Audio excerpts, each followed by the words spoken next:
बस एक विश्वास के साथ, एक भरोसे के साथ, एक दृढ़ता के साथ शिव को भजने का प्रयास करिए। शंकर भगवान को अपने भीतर उतारने का प्रयास करिए।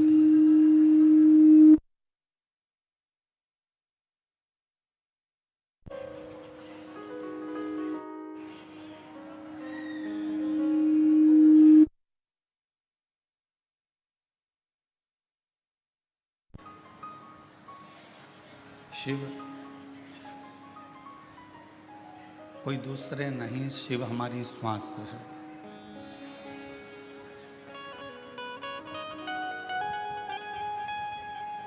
हमारे भीतर का एक विश्वास, हमारे भीतर का एक भरोसा शिव।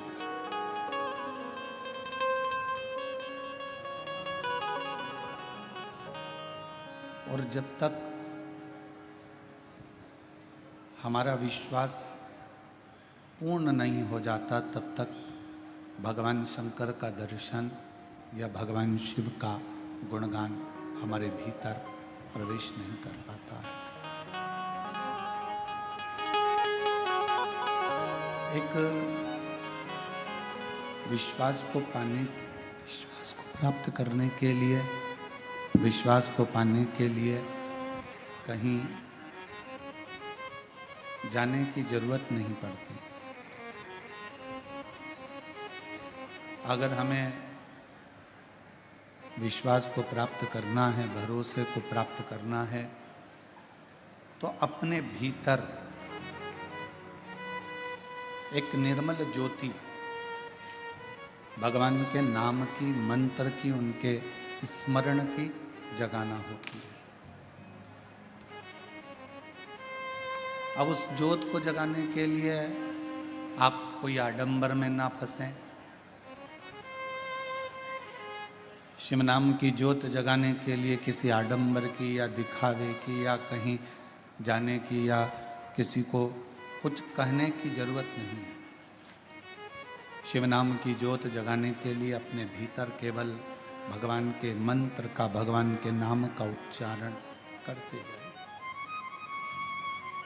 और आप जितना जितना उच्चारण करेंगे, जितना जितना नाम पुकारेंगे, उतना उतना विश्वास बढ़ता चलेगा। पार्वती जी को शिव कैसे मिले?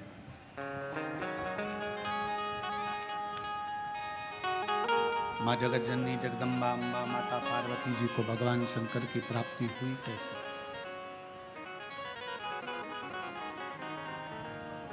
शिव मिले कैसे?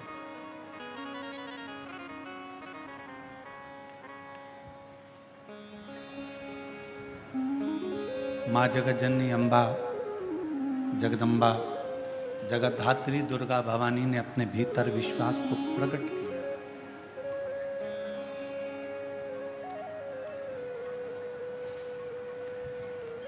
और माँ जगत जननी ने ये अपने भीतर ये विश्वास प्रकट कर लिया कि मुझे शिव की अर्धांगिनी बनना है, भगवान शंकर की संगनी बनना है।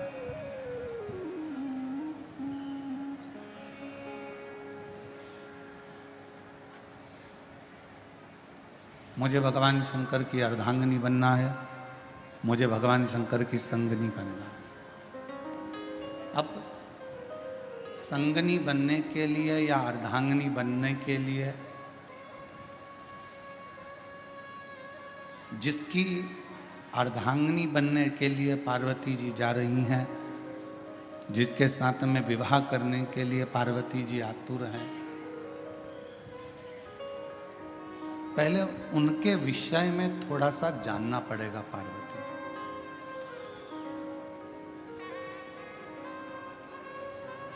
आज सबसे बड़ी जो दिक्कत, विवाह शादी में जो परेशानियां आ रही है, वो विवाह शादी की परेशानी सबसे बड़ी यही है।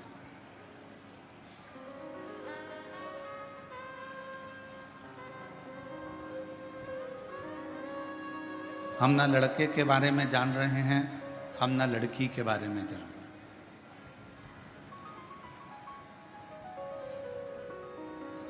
जब विवाह हो जाता है, विवाह होने के बाद फिर पता चलता है कि लड़का कैसा है या लड़की कैसी।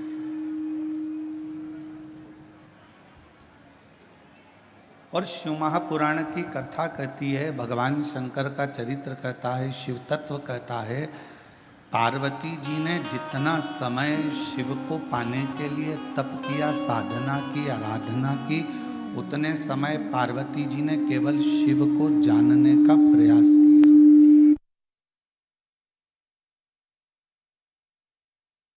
उतना समय केवल पार्वती जी ने भगवान शंकर को जानने का प्रयास किया, शिव को पहचानने का प्रयास किया। क्योंकि विवाह होने के बाद में अगर आप लड़के के बारे में कहीं से खबर उठा रहे हो कि वो लड़का ऐसा है या लड़का वैसा है या लड़का ऐसा या लड़की ऐसी या लड़का वैसा, तो वो श्रेष्ठता नहीं, फिर उसकी कोई महत्वता या उसकी कोई मूलता नहीं है।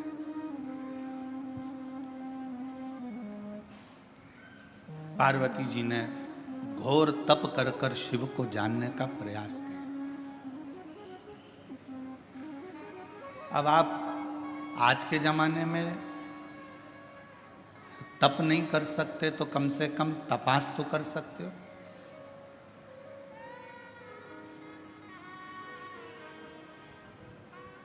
थोड़ा उसके बारे में जान तो सकते हो।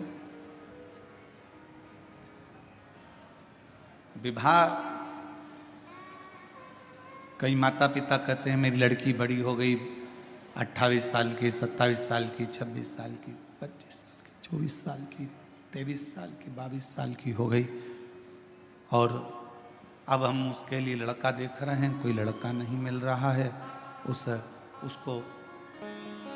तो क्या लड़का नहीं मिल रहा तो क्या फिर उसका विवाह हर किसी के साथ कर दो?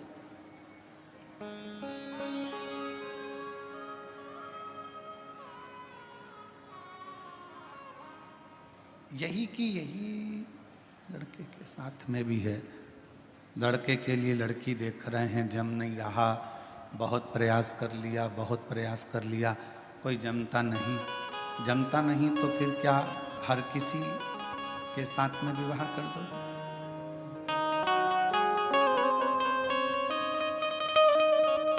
थोड़ा समझो,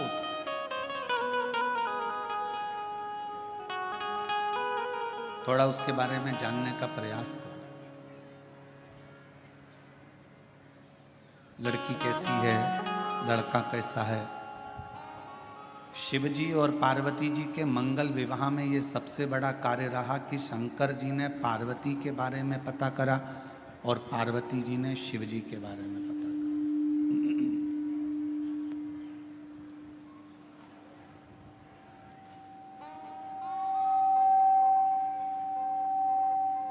सप्त ऋषियों को भेजा गया,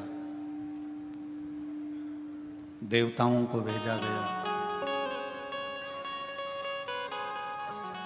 अप्सराओं को भेजा गया, गंधर्वों को भेजा गया,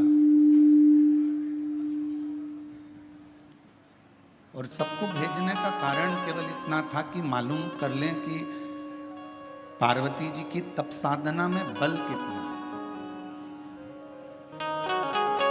कितना बल।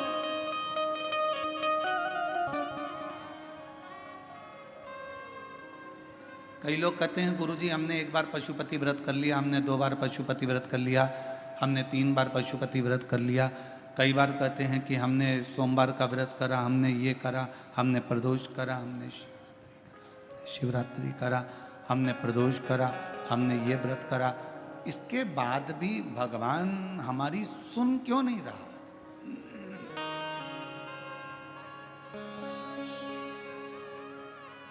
आप आए नहीं और सुबह हो गई, मेरी पूजा की थाली धरी की धरी रह गई। आप रात बताते नहीं कि आने में क्यों देरी हो गई, कारण क्या है?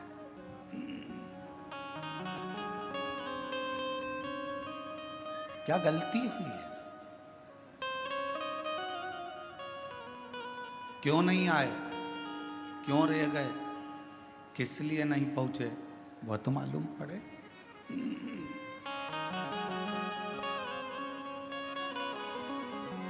उसका तो स्मरण रहे कम से कम।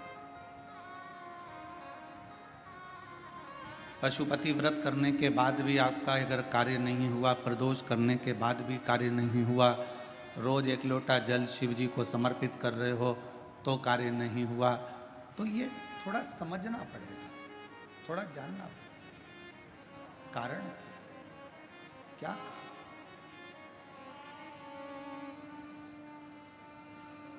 ऐसा कौन सा कारण है कि भगवान आपके करीब में नहीं आ पा रहे?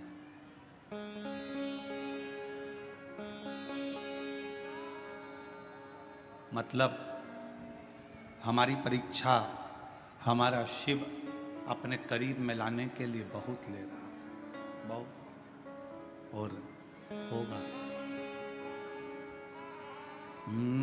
मैंने तेरे ही भरोसे बाबा, तेरे ही भरोसे।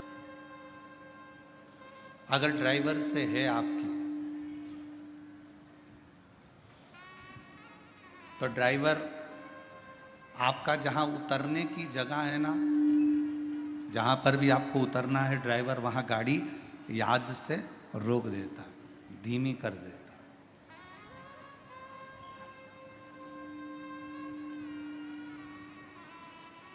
यदि थोड़ी सी भी पहचान आपकी ड्राइवर से है तो ड्राइवर गाड़ी को थोड़ा धीमा कर देगा। थोड़ी सी पहचान यदि आपकी बैंक में है तो वहाँ आपको लाइन में खड़े होने की ज़रूरत नहीं है, पहुँचते से ही स्लिप दीजिए, बैंक का मैनेजर, बैंक में कार्य करने वाला व्यक्ति आपका कार्य तुरंत कर दे। थोड़ी सी पहचान ड्राइवर से है तो गाड़ी रुक जाती है, बस रुक जाती है, और थोड़ी सी पहचान बैंक में है तो आपको लाइन में खड़े होने की ज़रूरत नहीं पड़ती।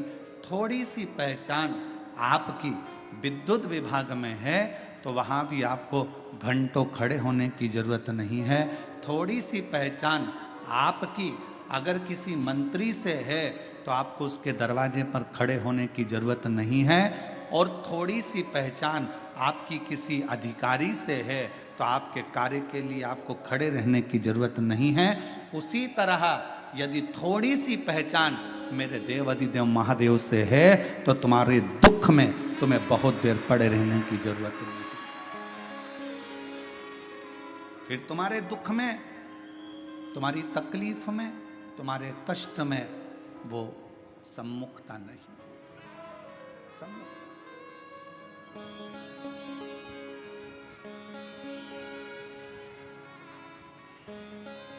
बनाओ, ड्राइवर से पहचान बनाई तो ड्राइवर ने बस को रोक दिया।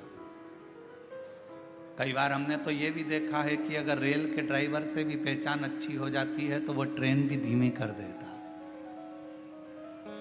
1-2 मिनट के लिए, 2-4 सेकंड के लिए ट्रेन तुम्हारे लिए ज़्यादा रोक देता है। अरे अपनी पहचान वाली चढ़ रही है, बेचारी धीमी धीमी चढ़ती है। छत्रपति संभाजी नगर में ट्रेन अगर आएगी तो मैं तुम्हारे लिए थोड़ा धीमा कर दूंगा, 1-2 सेकंड आप थोड़ा उतर लेना, चढ़ लेना, ऐसा करो।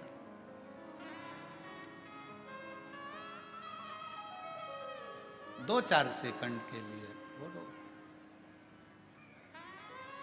2-4 सेकंड,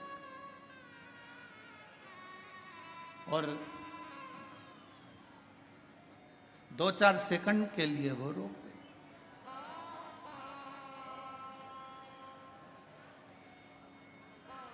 अब जरा विचार करिएगा कि थोड़ी सी पहचान ड्राइवर से हो गई तो थोड़ा ट्रेन भी रुकी, गाड़ी भी रुकी, बस भी रुकी। अब थोड़ी सी पहचान यदि आपकी मेरे, और देखो पहचान वाला विषय है,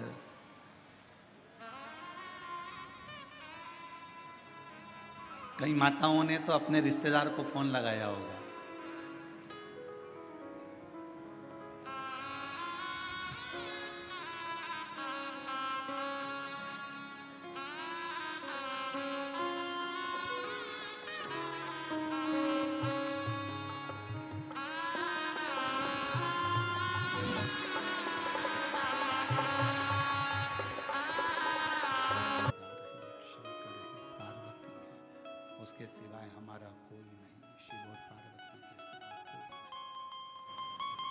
केवल शिव, शंकर और पार्वती।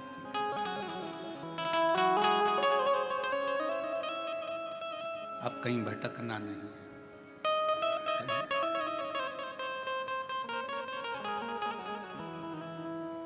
कहा, किसी ने पूछा, गुरुजी बड़ी तकलीफ होती है, बड़ा दुख होता है, शरीर में रोग होता है, कष्ट होता है, तो हमें क्या करना चाहिए?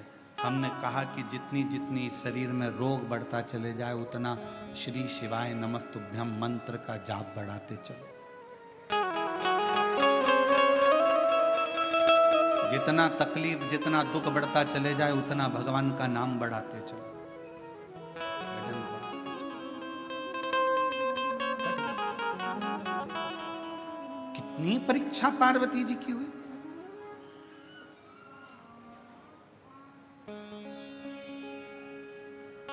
और संसार में अगर जन्म लिया है, मृत्यु लोक में आए हो, ये जगत में अगर जन्मे हो, संसार सागर में अगर आपका हमारा जन्म हुआ है, तो हर पल परीक्षा देना ही पड़ेगा। पहले आप कुछ नहीं करते हो तो दुनिया तुमको निठल्ला कहेगी। आपने अगर कोई काम करना चालू करा तो दुनिया के लोग आप पर हंसेंगे। इसके बस का है? इसके पिताजी ने करा कभी जो ये करेगा? पहले काम नहीं करोगे, लोग निठल्ला समझेंगे, ताना देंगे, गाली देंगे, अपशब्द कहेंगे। फिर आप काम करना चालू करेंगे तो लोग आपको फिर कहना प्रारंभ करेंगे कि हंसेंगे। इसके बस का है? हंसेंगे लोग। और जब आप किसी काम को करते करते करते करते उन्नति की सीढ़ी पर चढ़ जाओगे, खूब ऊपर की ओर बढ़ जाओगे, तो फिर लोग जलन रखकर तुम्हारी टांग खींचना प्रारंभ करेंगे, अपशब्द कहना प्रारंभ करेंगे।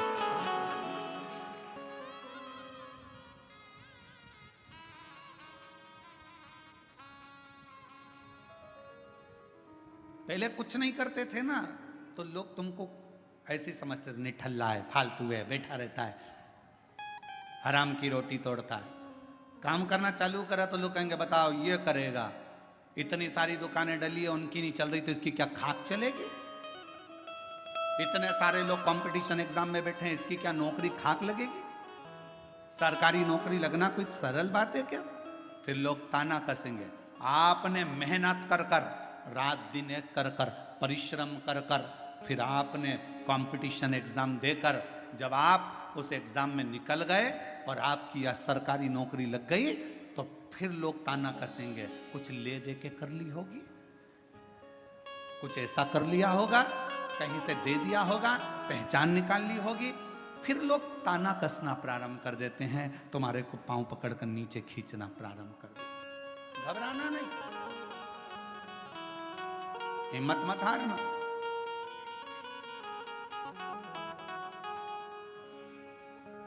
हिम्मत ना, हम तो बाबा के भरोसे चलते हैं, हम तो बाबा के भरोसे चलते हैं। ये दुनिया वाले जलते हैं, ये दुनिया वाले जलते हैं, हम तो बाबा के भरोसे चलते हैं, डमरू वाले के भरोसे चलते हैं।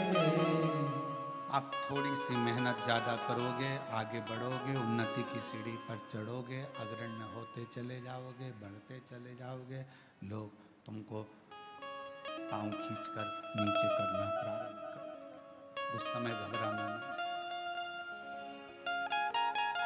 जब मेहनत कर रहे थे, जब कोई था क्या तुम्हारे साथ में? जम के बोलो। अकेले संसार में आए हो, माँ के गर्भ से भी अगर जन्म होगा 2 बच्चों का, तो पहले एक का जन्म होगा, फिर दूसरे का होगा। अकेले संसार में आयो, अकेले ही मेहनत करना है और आखिरी में भी अकेले ही रह जाना है और अकेले ही उन्नति की सीढ़ी पर चढ़ते चले जाना है। आगे चढ़ते चले जाना अकेले।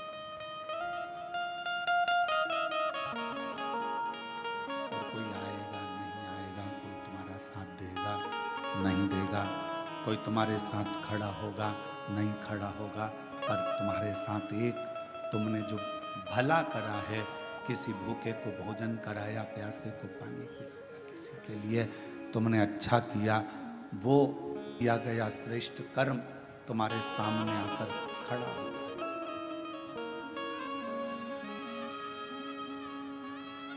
कुछ अच्छा श्रेष्ठ कर्म तुम्हारे सम्मुख में आके खड़ा हो जाए, उस समय तुम्हें घबराना नहीं है।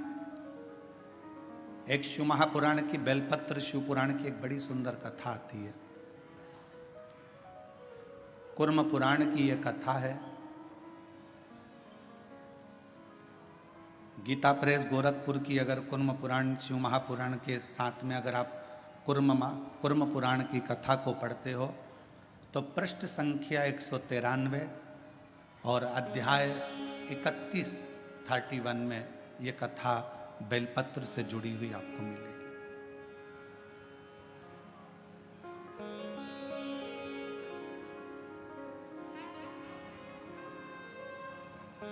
एक कथा आती है,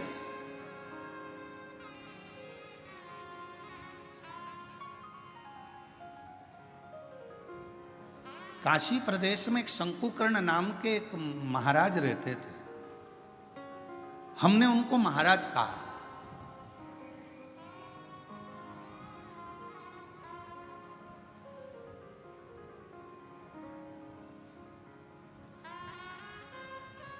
जिनके हृदय में भगवान शिव विराजमान हो और जो शिव के चरणों का दास बनकर बैठा हो, शंकर के चरणों का आनंद पा रहा हो, वो महाराज ही हो सकता। एक महात्मा, एक महाराज, एक बाबा, शंकुकर्ण नाम उनका था, काशी में रहते थे। शिव जी की भक्ति करना, भजन करना, मंत्र जाप करना, नाम स्मरण करना, पूजन करना, अर्चना करना, बस उसी में लगे रहते हैं।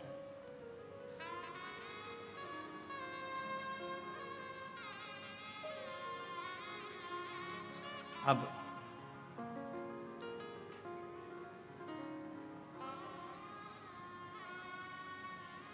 ये कथा कुर्म पुराण की भी है, ये कथा स्कंद पुराण के काशी खंड की भी है, और ये कथा शिव महापुराण की भी है, और ये कथा लिंग पुराण की भी है। 4 पुराण में से लेकर इस कथा को बांटा जा रहा है। अगर कुर्म पुराण में पढ़ोगे तो गीता प्रेस गोरखपुर की 193 नंबर पेज पर इसको पढ़ सकते हो। स्कंद पुराण को पढ़ोगे तो काशी खंड में पढ़ सकते हो। लिंग पुराण को पढ़ेंगे तो भगवान शिव के लिंगों का वर्णन में इसको पढ़ सकते हो।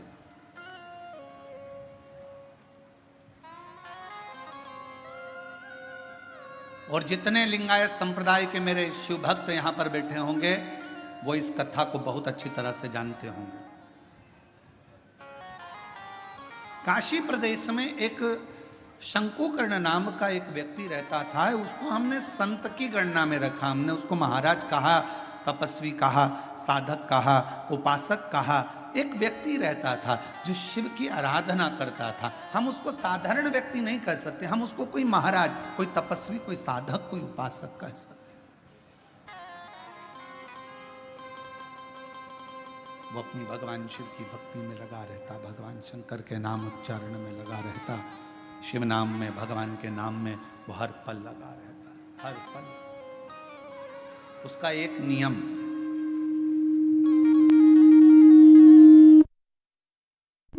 बड़ा प्रबल था। उसका एक नियम बड़ा प्रबल था। प्रतिदिन गंगा मां का स्नान करता काशी विश्वनाथ जी के मंदिर में जाकर बुआरी लगाता, झाड़ू लगाता, सफाई करता, जितनी बेलपत्र पड़ी हुई मिलती उनको मस्तक पर चढ़ा लेता और उनको गंगा में विसर्जन कर देता।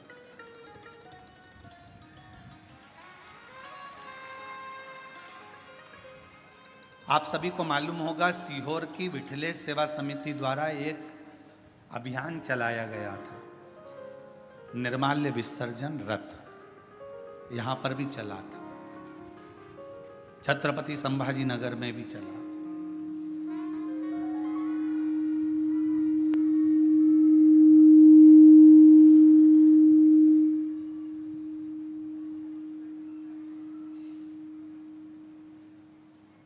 निर्माल्य विसर्जन रथ एक चलाया गया, सब क्षेत्रों में इसको प्रसारित किया गया कि सब लोग रथ चलाओ, निर्माल्य विसर्जन का रथ चलाओ, निर्माल्य विसर्जन। कल एक ही काम करा है शंकुकर्ण ने, वो काम था विश्वनाथ जी के मंदिर में जितनी भी बेलपत्र चढ़ती थी, जितनी भी निर्माल्य चढ़ती थी, भगवान जितनी भी बेलपत्र चढ़ती थी, जितनी भी निर्माल्य चढ़ती थी, वो सारी बेलपत्र निर्माल्य को भरता, मस्तक से लगाकर प्रणाम कर कर उसे गंगा जी में विसर्जन कर देता।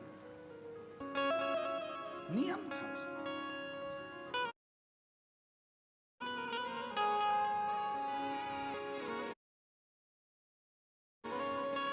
निर्माल्य पड़ा रहता है, इधर उधर अगर कोई फूल पत्ती बेलपत्र सामग्री पड़ी रहती है, उसको उठाकर एक और जब रखो तो उसको प्रणाम करा करो। क्यों, किस लिए? शंकुकर्ण की कथा कहती है, निर्माल्य को उठाकर जो मस्तक से लगाकर प्रणाम कर कर विसर्जन में रखता है, विसर्जन की ओर रखता है, उसके अंदर एक ऐसा बल उत्पन्न हो जाता है कि मात्र वो किसी पर अपनी दृष्टि भी डाल देता है तो प्रेत जीवों का भी उद्धार हो जाता है। वो निर्माल्य में विसर्जन करी हुई निर्माल्य में इतना बल उत्पन्न होता है हमारा।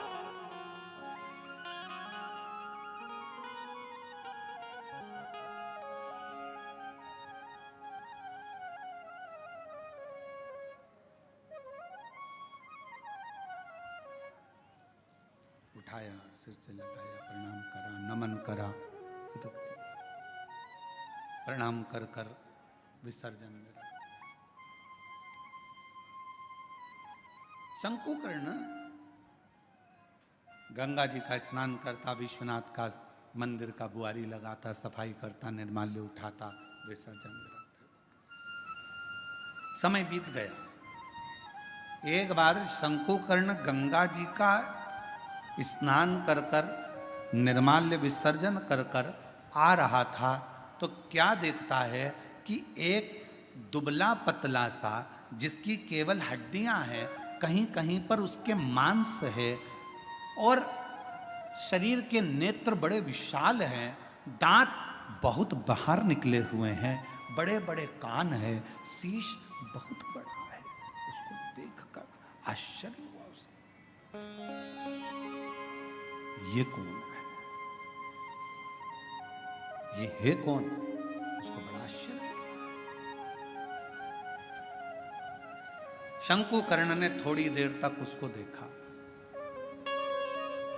बेलपत्र शिव महापुराण की कथा बेजापुर में चल रही है। पूरा विश्व, केवल भारत देश ही नहीं, विदेश के लोग भी इस शिव महापुराण की कथा का बहुत समय से इंतजार कर रहे थे कि एक बार बेलपत्र शिव पुराण सुनने को मिले, और वो कथा बेजापुर वालों को मिली। बहुत ध्यान से सुनना इस कथा का, एक एक कथा के क्रम को श्रवण करिएगा जरा। बेजापुर की जो कथा चल रही है बेलपत्र, यह कोई साधारण कथा नहीं।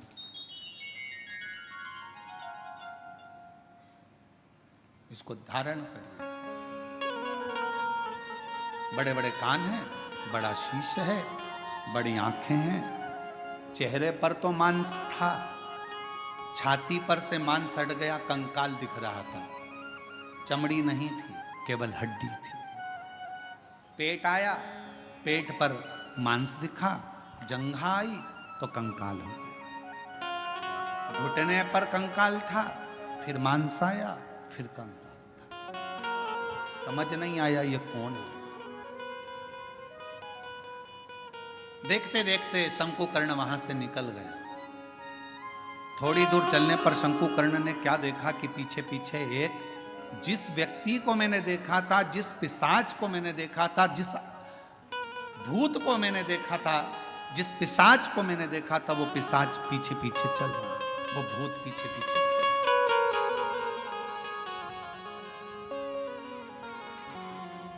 चलते चलते चलते चलते कुछ दूर पर शंकुकर्ण ने पलट कर देखा कि वो पिशाच मेरे पीछे चल रहा। रुक गए, पूछा,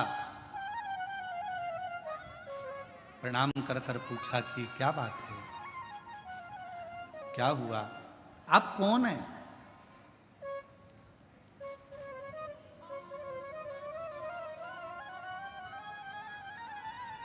कहां के रहने वाले हो, कहां से आए हो? मैं आपको पहचानता नहीं हूं। आप कौन हैं? आधा शरीर आपका मांस है, आधे शरीर में कंकाल है, आधे शरीर में मांस है। उसने कहा कि मैं पिशाच हूं और मैं एक ब्राह्मण था। मेरा जन्म एक ब्राह्मण के घर में हुआ था, मैं ब्राह्मण के घर में पैदा हुआ था, मैं ब्राह्मण। पर ब्राह्मण होने के बाद मैं अपना कर्म तो करता, पर कर्म करने के साथ में मैं अपने इष्ट पर, भगवान पर, ईश्वर पर भरोसा नहीं करता, केवल अपने परिवार का भरण पोषण करता, केवल।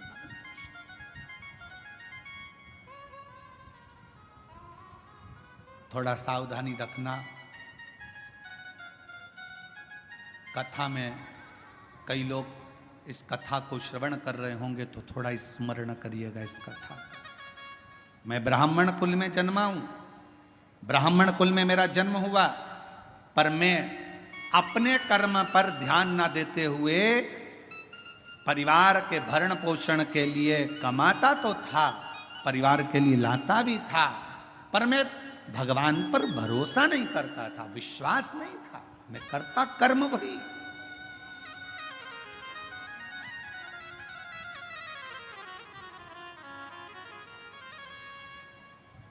शिव महापुराण की कथा कहती है,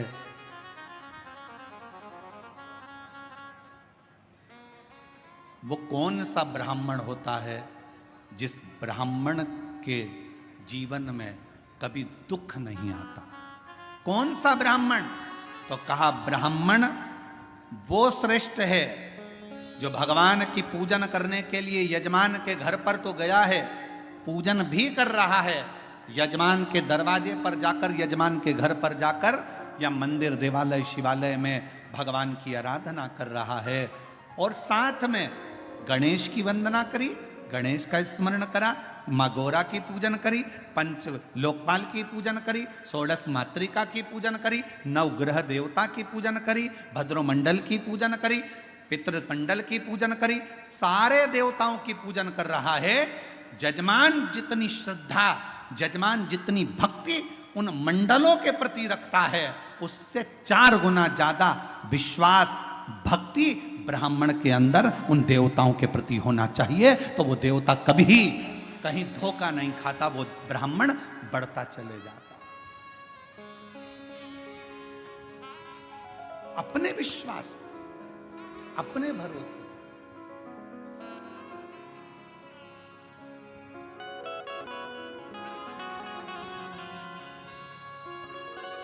अभी एक वीडियो बीच में हमने कहा भी था, कथा में उसका वर्णन भी किया था कि एक लड़की लड़ रही थी किसी से, और लड़ते लड़ते उस छोटी सी लड़की ने, मैं डरती वरती नहीं हूं,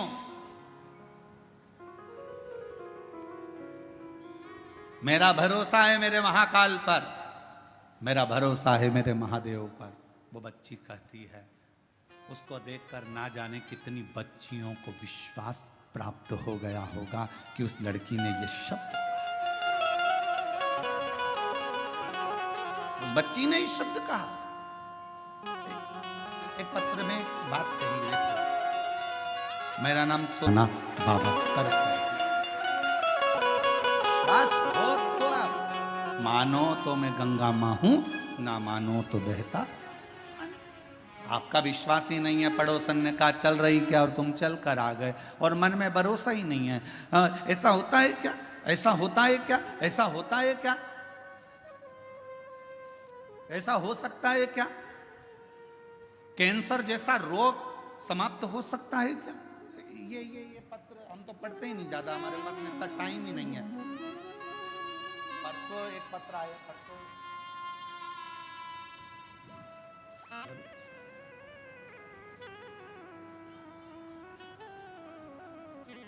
फिर तुम्हारा इष्ट पर भरोसा नहीं था, परिवार का भरण पोषण करते थे, तो क्या तुम्हें इतनी सी बात के पीछे तुम्हें पिशाच की योनि मिल गई?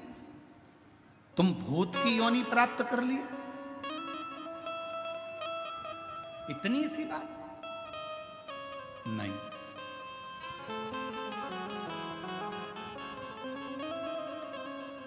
एक बार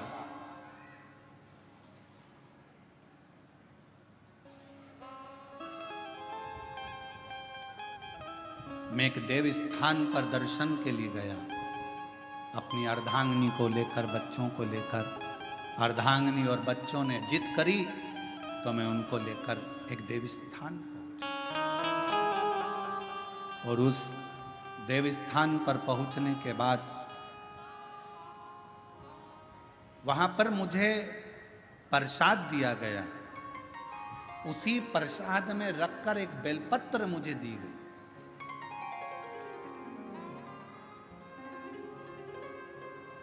प्रसाद दिया, प्रसाद में रखकर एक बेलपत्र दी। मैंने अपने पत्नी और बच्चों के साथ बैठकर प्रसाद तो खा लिया, पर बेलपत्र को उठाकर मैंने भूमि पर फेंक दिया और मैंने कई अपशब्द अपने मुख से कहे। आखिरी में वो बेलपत्र मैंने अपने पाँव से रोंद दी, उसको पाँव से खूब दबा दिया, मसल दिया।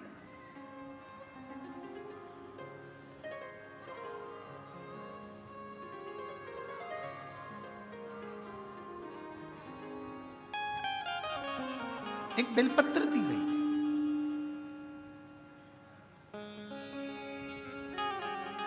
शिव महापुराण की कथा में प्रसाद वितरण नहीं होता।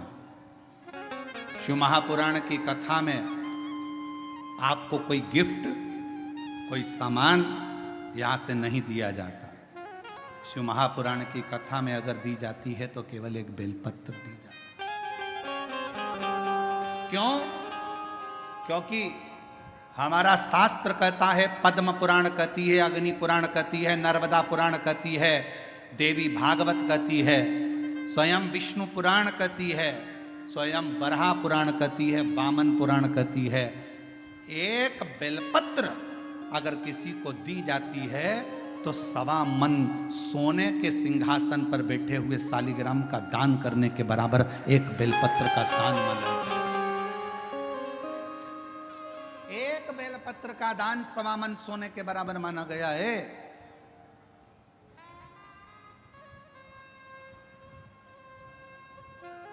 मेरा अंदाजा नहीं रहा। बेलपत्र को मैंने पटक दिया, प्रसाद को हम लोगों ने पा लिया, प्रसाद पाया।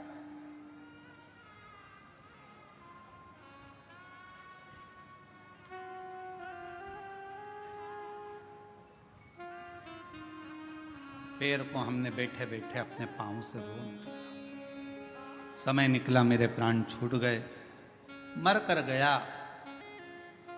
सामने यम की कैद पर चढ़ा। जिस समय मेरे प्राण छूटे, यम के दूत मुझे दिख रहे हैं और यमराज के दूत मुझे पकड़कर लेकर जाना चाहते थे। उन्होंने मेरे ऊपर रस्सा डाला, पकड़ने के लिए खींचना चाहा, पर उनके हाथों से रस्सा छूट गया।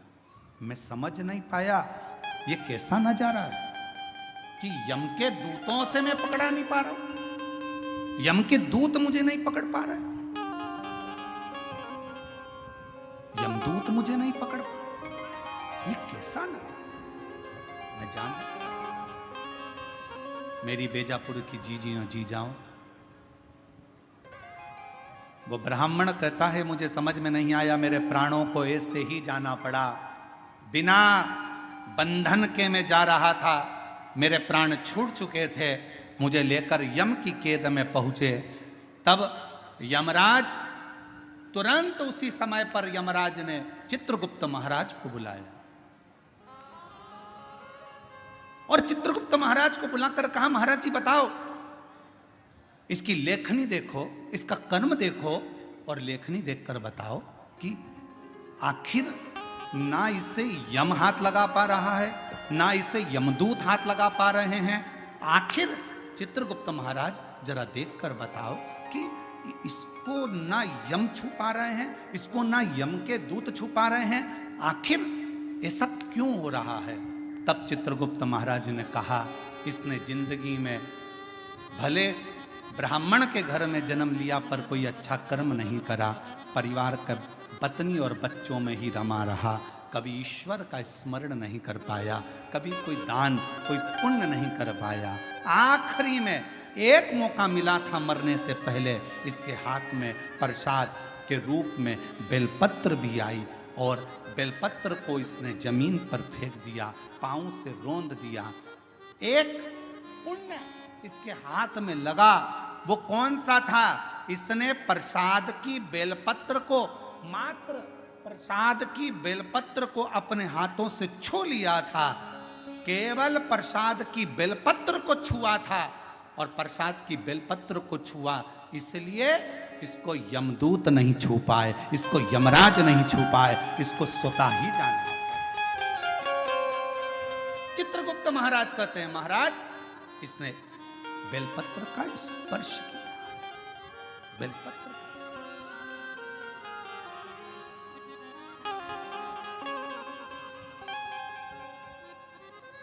कहा, चित्रगुप्त महाराज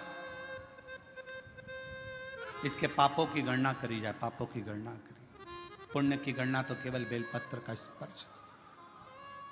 घोर पाप कौन सा करा? तो का एक पाप घोर करा कि बेलपत्री को जमीन पर पटक कर उसे पांव से रोंदता रहा।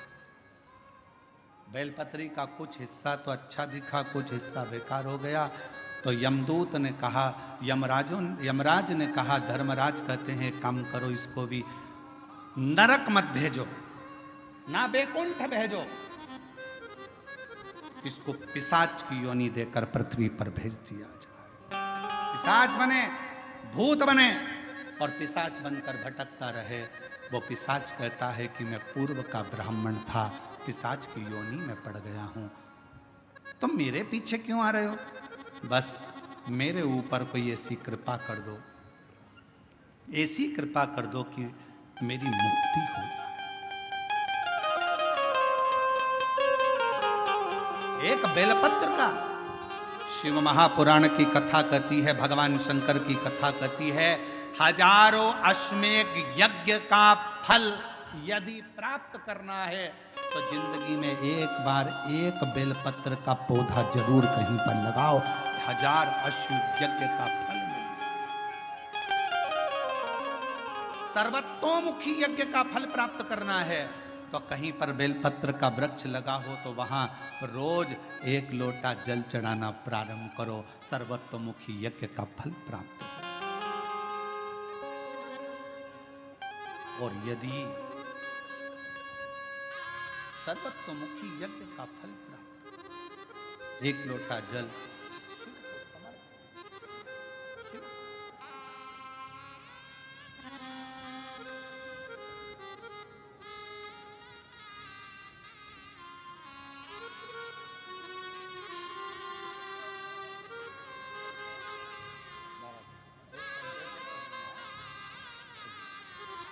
बेटे का इसमें नौकरी लगा है। जीजी बोल रही इतनी मेहनत करी, 7 साल में हार गया था, पर शिव जी की कृपा से आखिर नौकरी लग गई।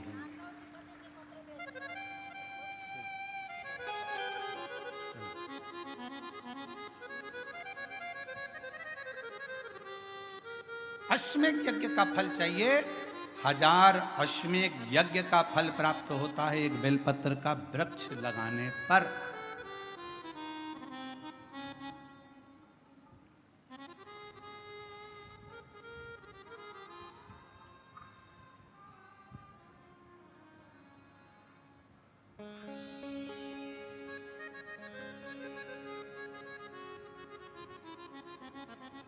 हजारों सर्वतोमुखी यज्ञ का फल प्राप्त हो जाता है एक लोटा जल बेलपत्र के वृक्ष में चढ़ाना।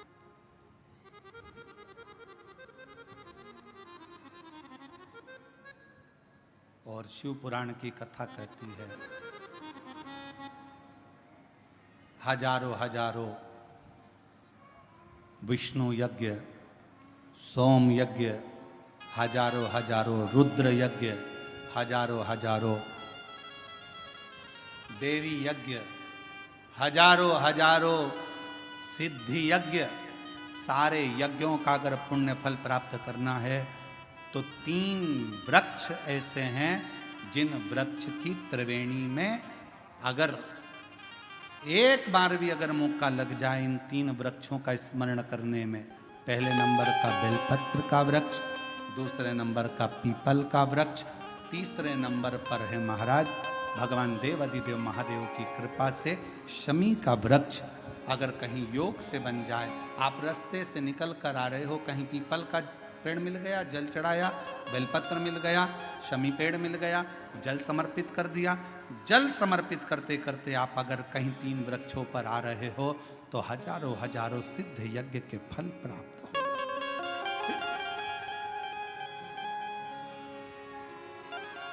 और यदि ये सब नहीं कर सको तो एक बेलपत्र के वृक्ष की सेवा जरूर।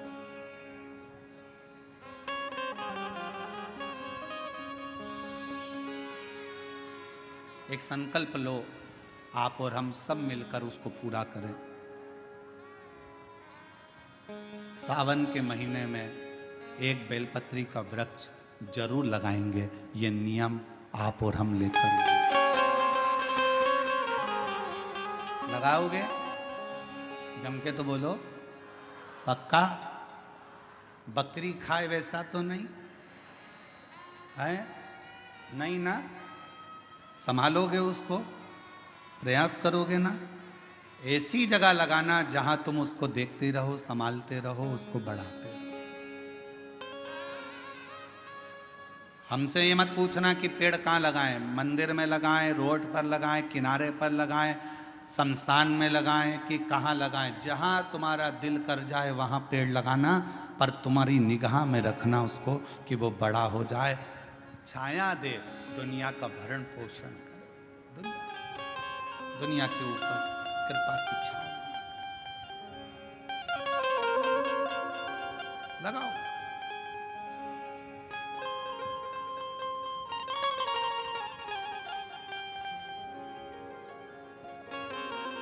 शंकुकर्ण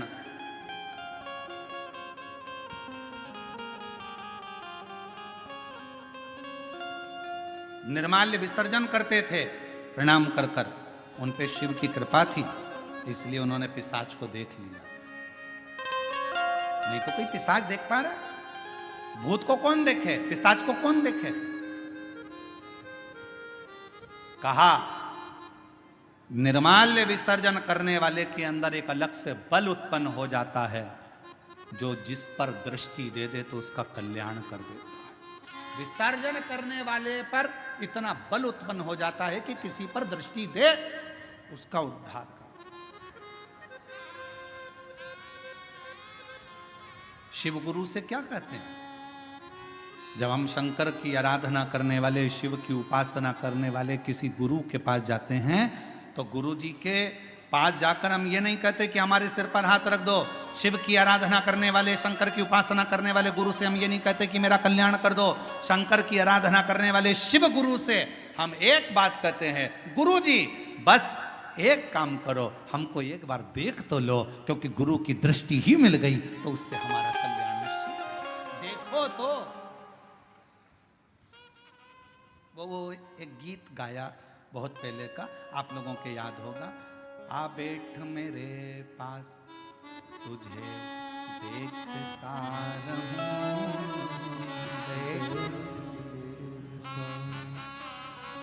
ना तुम कुछ मैं कुछ कहूं, बैठ मेरे पास तुझे देखती रहूं। शिव कथा कर रही है अपने गुरु के सम्मुख में, शिव गुरु की साक्षी में। कोई शंकर की आराधना करने वाला, शिव की उपासना करने वाला, शंकर का स्मरण करने वाला, शंकर का मंत्र जाप करने वाला कोई सदगुरु तुमको मिल जाए, बस इतना कह देना, गुरुदेव एक बार बस देख लो, उतने में हमारा कल्याण है। आपकी दृष्टि पड़ गई, ये निश्चित है कि मेरा कल्याण हो।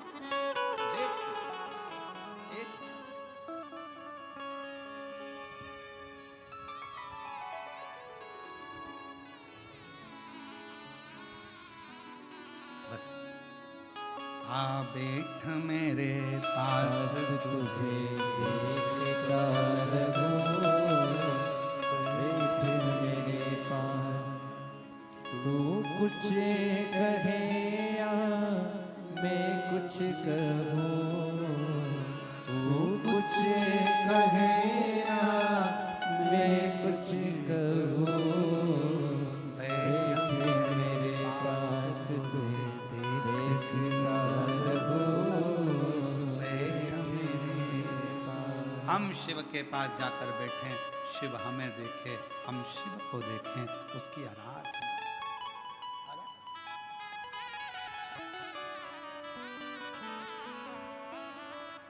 शिव की भक्ति। यहाँ बैठे हैं हमारे संचेती परिवार की बहुएं भी बैठी हैं, बेटियां बैठी हैं, संचेती परिवार बैठा हुआ है, साथ में हम छत्रपति संभाजी नगर कथा करें। दुनिया के लोग कहते हैं सियोर वाला महाराज उपाय बहुत बताता।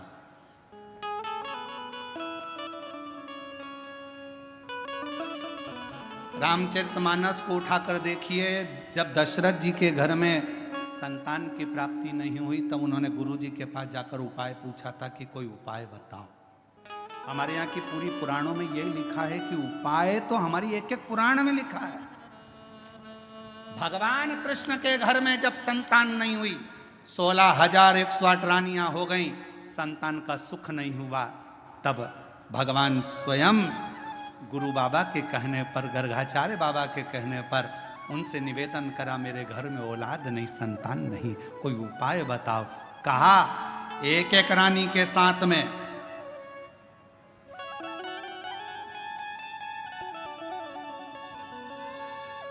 11-11 दिन तक बैठकर शिव का अभिषेक करो, तब संतान 1,77,186 भगवान कृष्ण के बच्चे हुए।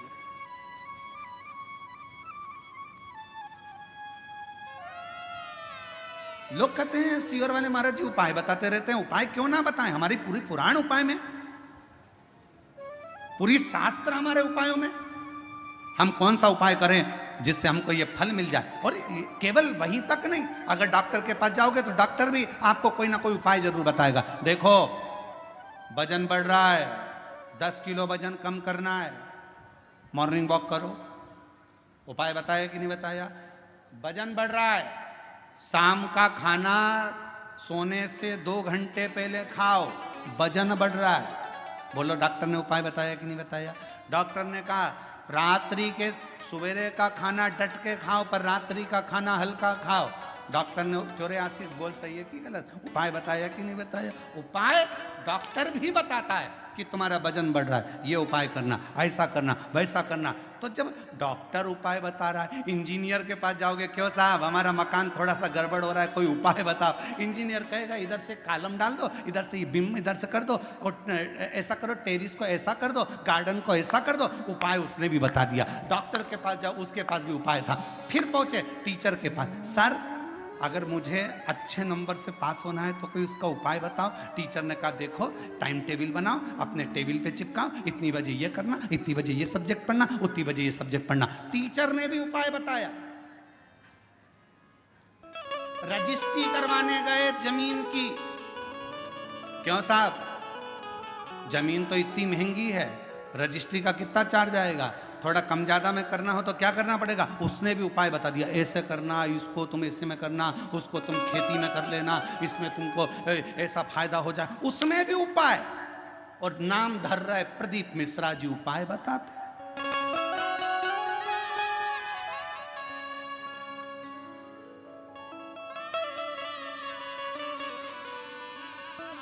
सब दूर उपाय। उपाय बताया गया। शंकुकर्ण ने कहा मैं तुमको एक उपाय बताता हूं, सुनो। इस काशी की भूमि पर शंकर भगवान का एक गण रोज आता है। शिव जी का एक गण है जिसका नाम है कपर्दी। शिव का गण।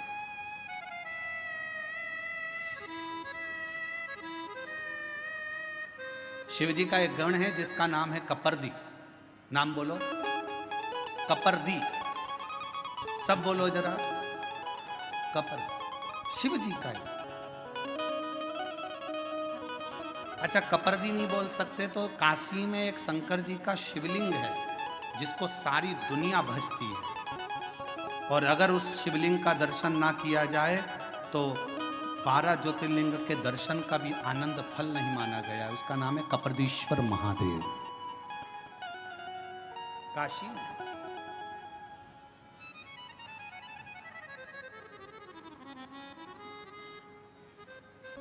पिशाच मोचन कुंड के पास में कपर्दीश्वर महादेव विराजे।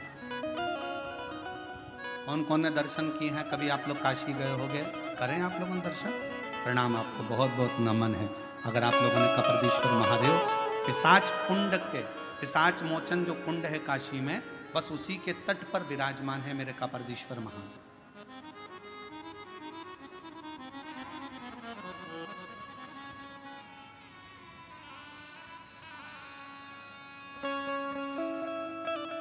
शंकुकर्ण ने कहा कि भगवान शिव का एक गण कपर्दी रोज काशी आता है।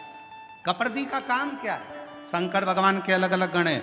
नंदी का काम है शिव जी को ले जाकर घुमा कर लाना, भृंगी का काम कुछ है, श्रृंगी का काम कुछ है, सारे गणों का अपना अपना काम है। कपर्दी गण का काम था शंकर भगवान की जटा को संवारना। शिव जी की जटा को संवारने का काम कपर्दी का।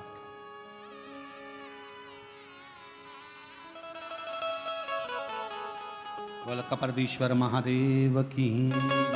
हर हर महादेव। बोल बम का नारा है। श्री शिवाय। आवाज नहीं आई, जम के बोलो जरा, श्री शिवाय। कपर्दी शिव जी की जटा का श्रृंगार करने वाला शंकर जी का एक गण है कपर्दी। जैसे तुम्हारे यहाँ मोहल्ले में ब्यूटी पार्लर वाली रहती है ना,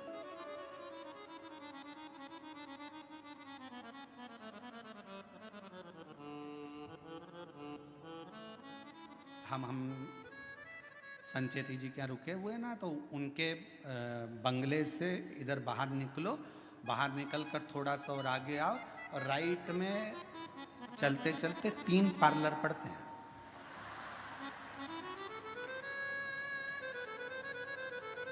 बाहर निकलोगे ना कॉलोनी से, और इधर बाहर हमारे पार्लर में अंदर का श्रृंगार होता है बसंत।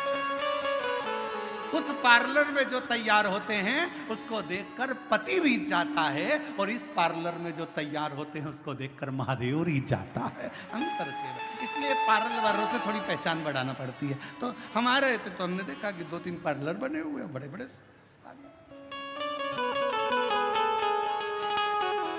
अब कपर्दी का काम क्या है? कपर्दी जटा बांधता, शिव जी की जटा का श्रृंगार करता। बड़ी सुंदर जटा का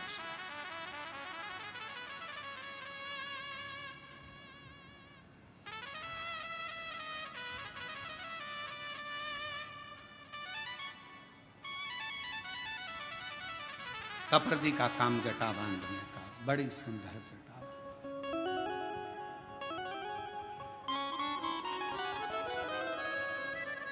कपर्दी का काम है शंकर जी की जटा का श्रृंगार करना।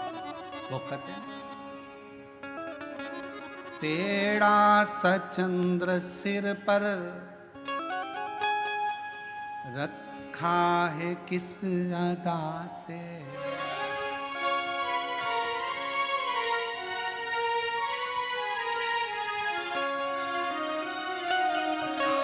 कथा कर रही है, शिव महापुराण की कथा कहती है। ब्राह्मण ने अपनी रीति बताई, मेरा पिशाच का जन्म क्यों हुआ। शंकुकर्ण ने उनको भेज दिया कपर्दी जी के पास।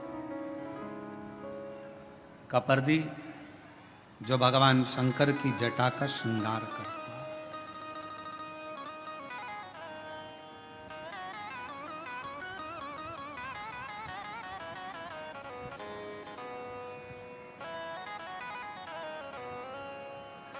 शंकुकर्ण ने कहा कि प्रतिदिन शिव जी के गण कपर्दी यहां आते हैं, और यदि तुम पिशाच योनि में मुझे देख सकते हो तो ये मेरा विश्वास करता है कि काशी में आने वाले कपर्दी को तुम देख सकते हो। तुम देख लोगे, ये पक्का।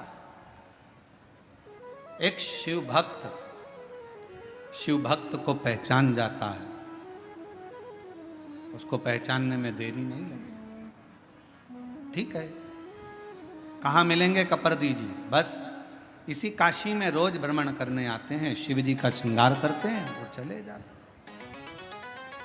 जैसे ही सुना, उस पिशाच ने ढूंढता रहा कपर्दी जी को।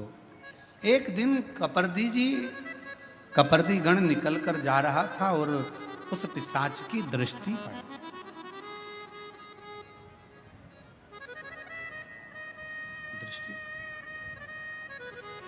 बेलपत्र शिव महापुराण की कथा कह रही है।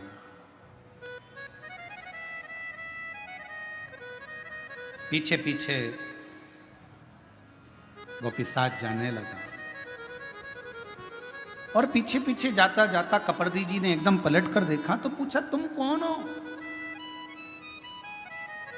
जो मेरे पीछे आ रहे हो? कौन हो तुम जो मेरे पीछे आ रहे हो? कहा कि मैं एक ब्राह्मण हूं, पूर्व में मैं ब्राह्मण था, एक बेलपत्र का मैंने अपमान कर दिया, उस अपमान के कारण बस मेरी पिशाच की योनि पड़ गई और मैं भटक रहा हूं, मेरे उद्धार नहीं हो रहा। आप मेरे उद्धार का कोई कारण, कोई उपाय बताओ।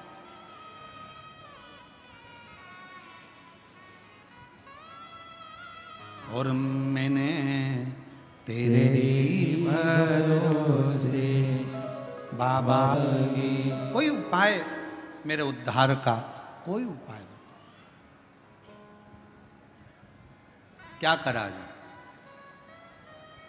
और फिर निवेदन करूं मेरी जीजियों से, मेरे जीजाओं से, प्रयास करना कभी अगर मौका मिल जाए, बाबा अगर तुम्हारे ऊपर करुणा करे, कृपा करे, दया करे, और कोई अगर ऐसा योग संजोग बन जाए, मौका मिल जाए, तो श्रावण के महीने में कोई भी एक नियम अवश्य धारण करो पूरे सावन, कि मैं शिव जी के मंदिर जाऊंगी या बेलपत्र को जल चढ़ाऊंगी या शंकर जी के मंदिर का दर्शन करूंगी या शिखर का दर्शन करूंगी या शिव जी के मंदिर में एक चावल का दाना या 2 लोटा जल का स्मरण या बाबा देवादिदेव महादेव का मंत्र स्मरण करूंगी। प्रतिदिन अपने हाथ में 2 लोटा जल भरकर शिव को जल की धार लगाऊंगी। कोई भी एक नियम अपने श्रावण महीने में अवश्य, और नियम पूरा होता है तो बाबा करुणा, एक पत्र है, अच्छा है, बाबा करुणा करता भी है। बेलपत्र का अपमान कर कर मुझे ये योनि मिली है, मैं पिशाच की योनि, इस पिशाच योनि से मैं कैसे छूटूं, आप मुझे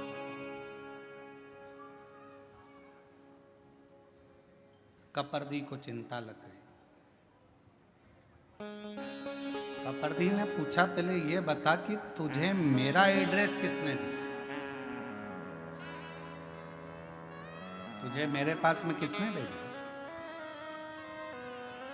कपर्दी ने कहा, एक शंकुकर्ण नाम के एक संत से मिलना हुआ महाराज से। उनने कहा कि तू एक काम कर, शिवजी के गण हैं कपर्दी जो शिवजी की जटा बांधते हैं, वो आएंगे, रोज आते हैं, तो उनसे मिल।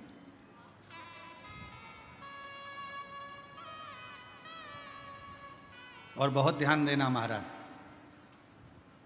शंकर भगवान से मिलाने वाला कोई शंकर का भक्त ही होता है। शिव का भक्त पहले शिव के भक्त के पास भेजेगा, फिर वो भक्त फिर शिव के पास तक भेजेगा।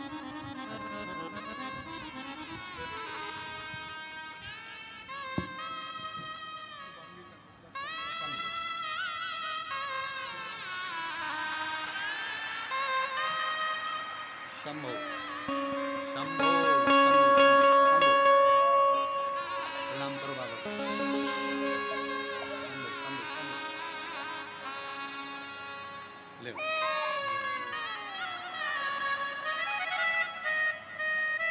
उधार हुआ। कपरदी ने कहा कि मेरे पास में भेजा किसने? तुझे मेरे पास भेजने वाला है कौन?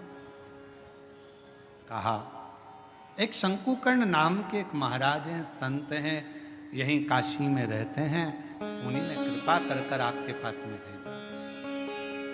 ये उन्हीं की करुणा। ठीक, क्या चाहते हो? बस मेरी मुक्ति हो।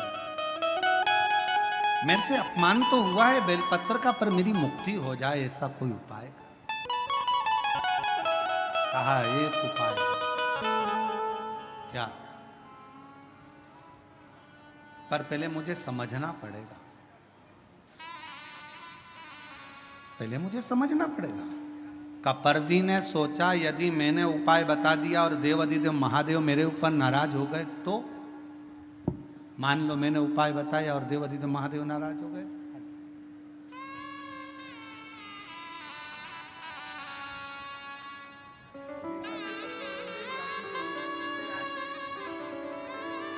इन्हीं की आंखें दोनों चली गई थी और बाबा की कृपा से दोनों आंखें वापिस आई।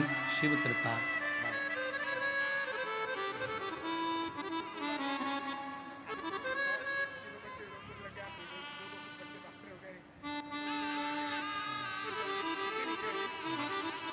कह रहे हैं कि 8,000 रुपए की नौकरी करता था, मुझे मालूम नहीं था कि रोते नहीं, कथा में बैठकर कथा सुनने का क्या फल है।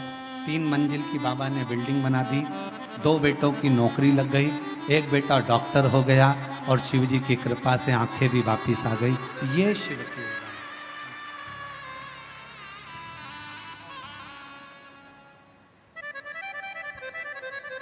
तेरी कृपा का क्या है भरोसा, कब किस पर होगा, जरा सी हम हरि कर दो, जरा सी हम हरि कर दो। कपरदी ने विचार करा कि अगर मैं बोल दूंगा तो हो सकता है शिव जी नाराज हो जाए। कपरदी चले गया, इसको कुछ जवाब नहीं दिया। दूसरे दिन कपरदी फिर आए और कपरदी गण आकर जब भ्रमण कर रहे थे, इस पिशाच ने फिर देखकर प्रणाम किया, बाबा कुछ कृपा, कुछ करुणा। कपरदी ने कहा एक काम करो,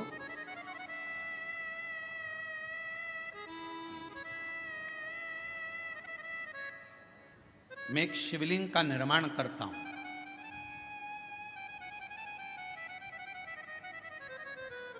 जिस स्थान पर बैठकर शंकुकर्ण गंगा नहाकर आकर बैठता है और जप करता है, उसी स्थान पर मैं शिवलिंग का निर्माण करता हूं। उस शिवलिंग पर तू केवल इतना करना,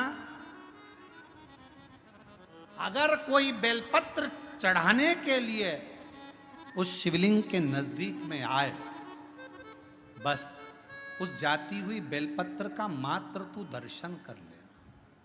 अब देखिएगा जरा,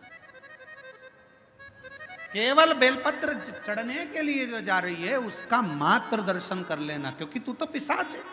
तू मंदिर में नहीं जा सकेगा, प्रणाम नहीं कर सकेगा, चढ़ा नहीं सकेगा, पूजन कर नहीं सकेगा, आराधना कर नहीं सकेगा, क्योंकि पिशाच की योनि में। जहां से बेलपत्र चढ़ने के लिए जा रही है, उस बेलपत्र का मात्र तू दर्शन कर ले, ठीक है? पिशाच उस बेलपत्र का दर्शन कर रहा था। कपर्दी ने जिस शिवलिंग का निर्माण किया था, उस शिवलिंग के पास में बेलपत्र चढ़ाने के लिए शंकुकर्ण जा रहे थे और दर्शन बेलपत्र का हो रहा था। तभी जल का एक पात्र सामने से लेकर जाते जाते गिर गया। वह पात्र बेलपत्री का संग कर लिया और वहीं उस कपर्दी के बनाए हुए शिवलिंग में से स्वयं देव अधिदेव महादेव मेरे शंकर ओ घड़दानी प्रकट हो गए। कपर्दी, आज तक तूने मेरी जटा का श्रृंगार करा है, पर आज मेरे शिवलिंग का तूने श्रृंगार करा है। कपर्दी क्या चाहता है? कपर्दी ने कहा, प्रभु मैंने अपने लिए कभी तप साधना नहीं करी। एक पिशाच है, उस पिशाच की मुक्ति के लिए कोई यत्न कर। शिव जी ने गंगा जी का आह्वान करा। गंगा, जिस स्थान पर पानी का पात्र गिरा है वहीं पर एक कुंड प्रकट हो जाए। गंगा उस कुंड से प्रकट हो गई। शिव जी ने कहा कि कहो कपर्दी इस पिशाच से इस कुंड में स्नान करे। कपर्दी के कहने पर पिशाच ने कुंड का स्नान करा। सुंदर कानों में कुंडल आ गए, गले में रुद्राक्ष की माला आ गई। पिशाच की योनि से छूटकर देव योनि को प्राप्त होकर शिव के नंदी के साथ में कैलाश धाम चले। शिव जी ने कहा, सुनो कपर्दी, तुम्हारे द्वारा बने हुए इस शिवलिंग की साक्षी में ये सुंदर कुंड, जिसको स्कंद पुराण के अंदर काशी खंड में विमलोदक कुंड कहा गया है और संसार की भाषा में इसको पिशाच मोचन कुंड कहा गया है। इस कुंड का निर्माण मैंने करा है। ये कपर्दी, तुम्हारे द्वारा बना हुआ ये शिवलिंग कपर्दीश्वर महादेव के नाम से विख्यात होगा। जिसके जीवन में अगर थोड़ा सा भी कोई पाप जिंदगी में अगर किया होगा, कोई पाप कर्म में अगर ग्रसित होगा, उसके घर के, परिवार के, कुल के, गांव के अंतर्गत कोई पिशाच योनि में पड़ा होगा, अगर कपर्दीश्वर महादेव का काशी में आकर दर्शन कर लेगा और पिशाच मोचन कुंड का मात्र स्नान और दर्शन कर लेगा, उसके 71 पीढ़ी और उसके गांव में भी अगर कोई पिशाच योनि में होगा तो वो मुक्त हो जाए।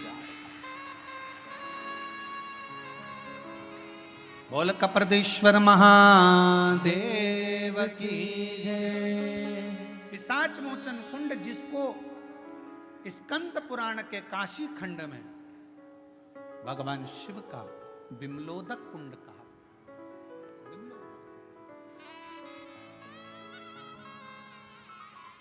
एक बेलपत्र और उस बेलपत्र की महत्वता का वर्णन ये शिव महापुराण की कथा का विमलोदक कुंड कर रहा। और कितना विश्वास,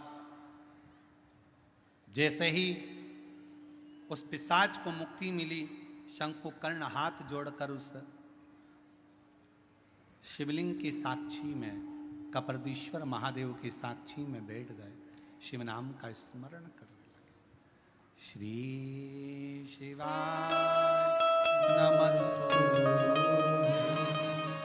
श्री शिवाय नमस्तुभ्यं, श्री शिवाय नमस्तुभ्यं, श्री शिवाय नमस्तुभ्यं, श्री शिवाय नमस्तुभ्यं, श्री शिवाय नमस्तुभ्यं। भगवान कपर्दीश्वर ने स्वयं उस पिशाच योनि से छूटे हुए उस ब्राह्मण से कहा कि तुम पिशाच योनि से तो छूट गए हो, पर इतना याद रखो, आप जिसकी आराधना करते हो उस पर विश्वास पूर्ण होना चाहिए। पूजन करने के लिए अगर कोई यजमान बैठा है, गणेश जी की पूजन कर रहा है, देवी की पूजन कर रहा है, आराधना कर रहा है, कोई संकल्प लेकर बैठा है, कोई तप साधना कर रहा है, यजमान कोई अनुष्ठान कर रहा है, यजमान का जितना भाव, यजमान का जितना विश्वास भगवान के प्रति हो, जिस देवता की पूजन हो रही है उस देवता के प्रति हो, उससे 4 गुना ज्यादा विश्वास पूजन कराने वाले ब्राह्मण का भगवान के प्रति होना चाहिए कि मैं जिसकी पूजन करा रहा हूं वो देवाधिदेव महादेव, वो भगवान श्री गणेश, वो भगवान देवाधिदेव महादेव, भगवान श्री गणेश, माँ अम्बा, जगदम्बा, पंचलोकपाल, 16 मातृका, 9 ग्रह, ये सारे जो मंडल बने हैं, ये ग्रह बने हैं, मेरा विश्वास कहता है कि ये मेरे देवता इस जजमान का कल्याण जरूर करेंगे। तो विश्वास जागृत हो, विश्वास,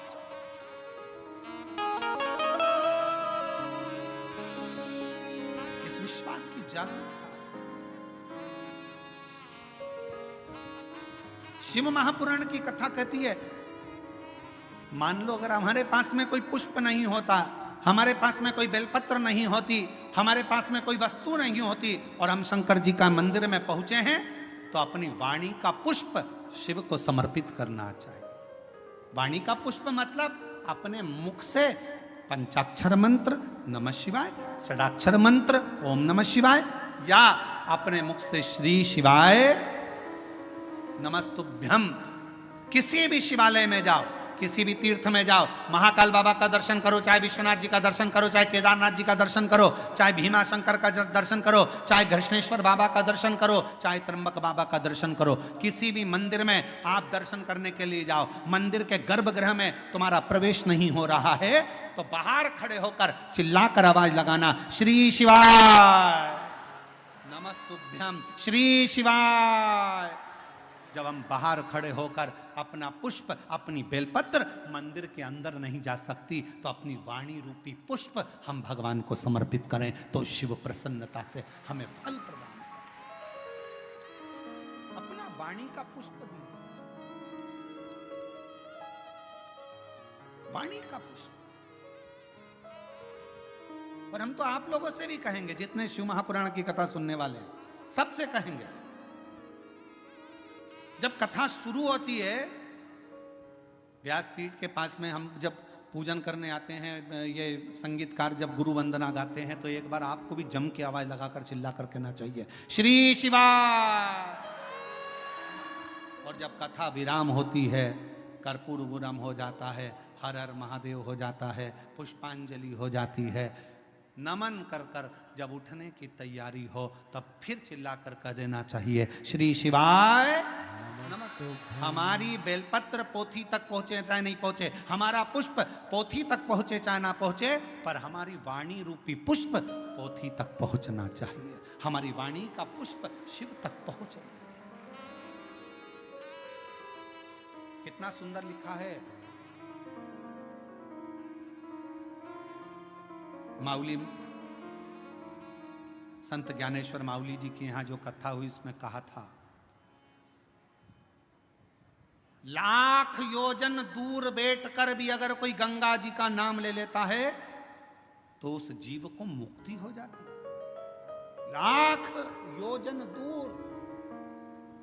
शिव महापुराण की कथा कहती है, अगर बहुत दूर बैठकर भी आपके पास में देने की, ये बेलपत्र आपका नहीं पहुंच सकता पोथी तक, आपने भले झोली में दे दिया हो, किसी को दे दिया हो कि भैया चढ़ा देना, ये नहीं पहुंचेगा यहाँ, फूल नहीं पहुंचेगा यहाँ, तो आप अपनी वाणी का पुष्प दीजिए।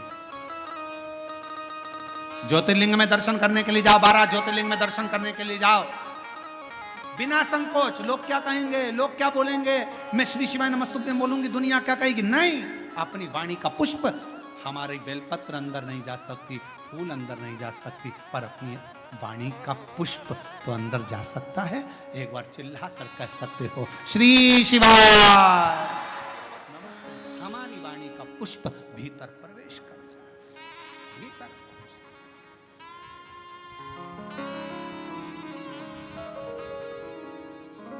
वो स्वीकार करेगा। पार्वती मैया का विश्वास था, उस विश्वास के बल पर माता पार्वती जी ने शिव जी को प्राप्त करा। भगवान शंकर पार्वती जी के साथ पधार रहे हैं, जोरदार ताली बजाकर स्वागत करें। माँ जगत जननी अम्बा जगदम्बा, माँ पार्वती मैया पधार रही। पार्वती माता भगवान शिव जी के गले में सुंदर जयमाला प्रदान कर रही हैं, पहना रही हैं। एक बार जोरदार ताली बजाकर स्वागत करें।